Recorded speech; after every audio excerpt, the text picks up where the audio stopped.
أعوذ بالله من الشيطان الرجيم. بسم الله الرحمن الرحيم.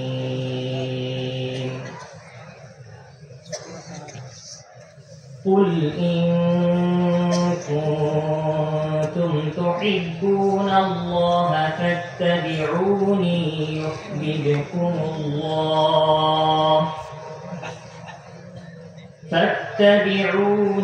يحببكم الله ويغفر لكم ذنوبكم والله غفور رحيم.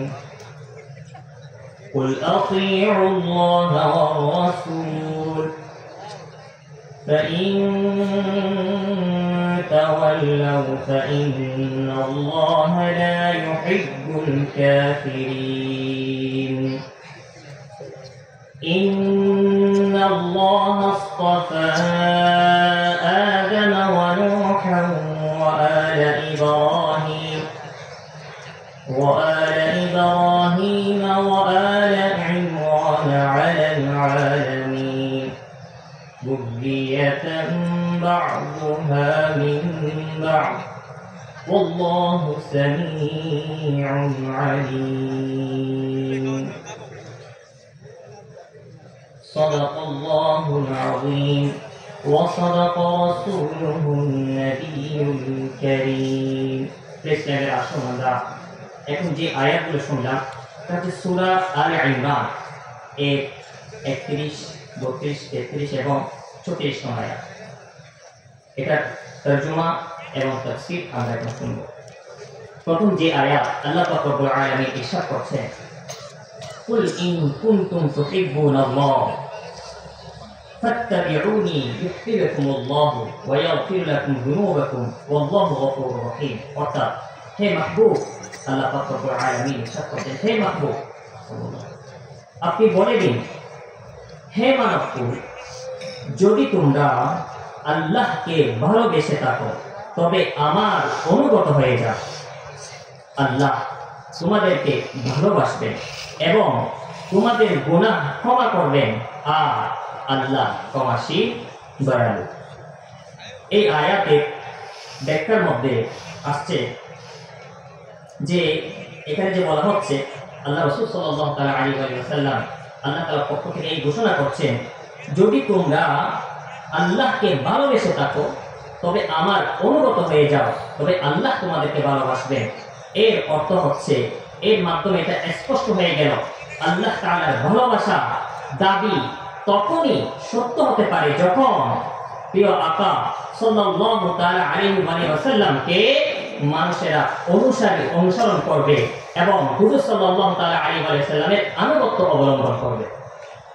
এই আয়াতের শানে নজুলের মধ্যে আসছে হযরত ইবনে আব্বাস রাদিয়াল্লাহু তাআলা আনহু থেকে এটা বর্ণিত, রাসূল করিম রাউফ রহিম সাল্লাল্লাহু তাআলা আলাইহি ওয়াসাল্লাম কুরাইশদের নিকট দাঁড়ালেন, যারা কাবা ঘরের মধ্যে যে মূর্তি স্থাপন করেছিল এবং সেগুলোকে সুসজ্জিত করে সাজদা করেছিল। হুজুর পাক সাল্লাল্লাহু তাআলা আলাইহি ওয়াসাল্লাম ইরশাদ করলেন, হে কুরাইশ বাসীরা, আল্লাহর শপথ, তোমরা তোমাদের পূর্বপুরুষ হযরত ইব্রাহিম আলাইহিস সালাতু ওয়াস সালাম ও হযরত ইসমাঈল আলাইহিস সালাতু ওয়াস সালামের দ্বীনের পরিপন্থী হয়ে বসেছো। কুরাইশগণ তখন তারা বলল, আমরা আল্লাহর মহব্বতেই এই যে বুতগুলো ওখানে রয়েছে বাপের মাবুদ, তারা বলে এই বুতগুলোর উপাসনা করছি যাতে এগুলো আমাদেরকে আল্লাহর নিকটে পৌঁছায়। এর খণ্ডনে, তাদের এই কথার খণ্ডনে আল্লাহ পাক রব্বুল আলামিন এই আয়াতে পাক নাযিল করেছেন, আর ইরশাদ হয়েছে যে আল্লাহর ভালোবাসার দাবি বিশ্বকুল সরদার সাল্লাল্লাহু তাআলা আলাইহি ওয়াসাল্লামের অনুসরণ ও আনুগত্য ছাড়া এটা গ্রহণযোগ্য নয়। যে ব্যক্তি এই দাবির প্রমাণ দিতে চায় সে যেন হুজুর পাক সাল্লাল্লাহু তাআলা আলাইহি ওয়াসাল্লামের গোলামি করে। যেহেতু হুজুর পাক সাল্লাল্লাহু তাআলা আলাইহি ওয়াসাল্লাম মূর্তির উপাসনা করতে নিষেধ করেছেন, সেহেতু মূর্তি পূজারী অথবা বাতিল মাবুদ এদের পূজারী এগুলো কুফরের অবাধ্য এবং আল্লাহর ভালোবাসির দাবিতে তারা মৃত্যু। এরপরে আয়াতে আল্লাহ তাআলা ইরশাদ করছেন কুল আতিউল্লাহ ওয়া রাসূল ফাইন তাওয়াল্লাউ ফাইন্নাল্লাহা লা ইউহিব্বুল কাফিরিন। হে হাবিব, আপনি বলে দিন হুকুম মান্য করো আল্লাহ ও রাসূলের, অতঃপর যদি তারা মুখ ফিরিয়ে নেয় তবে আল্লাহর পছন্দ হয় না কাফির, অর্থাৎ আল্লাহ তাআলা কাফিরকে পছন্দ করেন না। এই আয়াতের মধ্যে যে আল্লাহ তাআলা বলছেন আল্লাহ রাসূলের হুকুম মান্য করো, এর টিকার মধ্যে আসছে এটা আল্লাহর প্রতি ভালোবাসার প্রতীক এবং আল্লাহ তাআলার আনুগত্য রাসূলের আনুগত্য ছাড়া হতে পারে না। বুখারী মুসলিম শরীফের মধ্যে রয়েছে যে ব্যক্তি আমার রাসূল সাল্লাল্লাহু তাআলা আলাইহি ওয়াসাল্লাম ইরশাদ করেছেন যে ব্যক্তি আমার অবাধ্য হয়েছে সে মূলত আল্লাহর অবাধ্য হয়েছে। এরপর আয়াতে আল্লাহ পাক ইরশাদ করেন ইন্নাল্লাহা আসতাফা আদম ওয়া নূহা ওয়া আলা ইব্রাহিম ওয়া আলা ইমরান আলা আলামিন যুররিয়াতান বা'দুহা মিন বা'দ ওয়াল্লাহু সামিউন আলীম। অর্থাৎ নিঃসন্দেহে আল্লাহ মনোনীত করেছেন হযরত আদম, হযরত নূহ, হযরত ইব্রাহিম আলাইহিস সালামের বংশধর এবং ইমরানের বংশধরকে সমগ্র বিশ্ব জগৎ থেকে।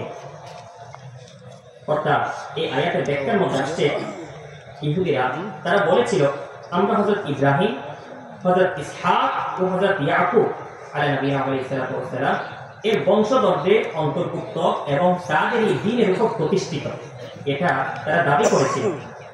এর জবাবে আল্লাহ পাক রব্বুল আলামিন এই আয়াত শরীফ অবতীর্ণ করেছে আর এটা বলে দেওয়া হয়েছে যে আল্লাহ তাআলা এই সব হযরতকে দ্বীন ইসলাম সহকারে মনোনীত করেছিলেন এবং হে ইহুদি তোমরা ইসলামের উপর নও, কাজে তোমাদের এই দাবি ভিত্তিহীন। এরপর আয়াত আল্লাহ ইরশাদ করেন যুররিয়াতান বা'দুহা মিন বা'দ ওয়াল্লাহু সামিউন আলীম। অর্থাৎ এই যে বংশ নবীদের এটা বলা হচ্ছে এটা একটা বংশানুক্রম একে অপর হতে এবং আল্লাহ শুনে আর জানে। এই যে ওনাদের মধ্যে যে একে অপরের যে বংশের কথা বলা হয়েছে এটা বলা হচ্ছে তাদের মধ্যে অর্থাৎ নবীদের মধ্যে যাদের কথা এখানে বলা হয়েছে তাদের মধ্যে পারস্পরিক বংশগত সম্পর্ক রয়েছে এবং এইসব হযরত নবীগণ তারা একে অপরের দ্বীনের বিষয় আল্লাহ তাআলার পক্ষ থেকে যে ইসলাম এই দ্বীনের বিষয়ে তারা একে অপরকে সাহায্য সহযোগিতাকারী রয়েছে। সাদাকাল্লাহুল আলিয়্যুল আযীম ওয়া সাদাকা রাসূলুহুন নাবিয়্যুল কারীম। সাল্লু আলাল হাবিব সাল্লাল্লাহু তাআলা আলা মুহাম্মদ সাল্লাল্লাহু তাআলা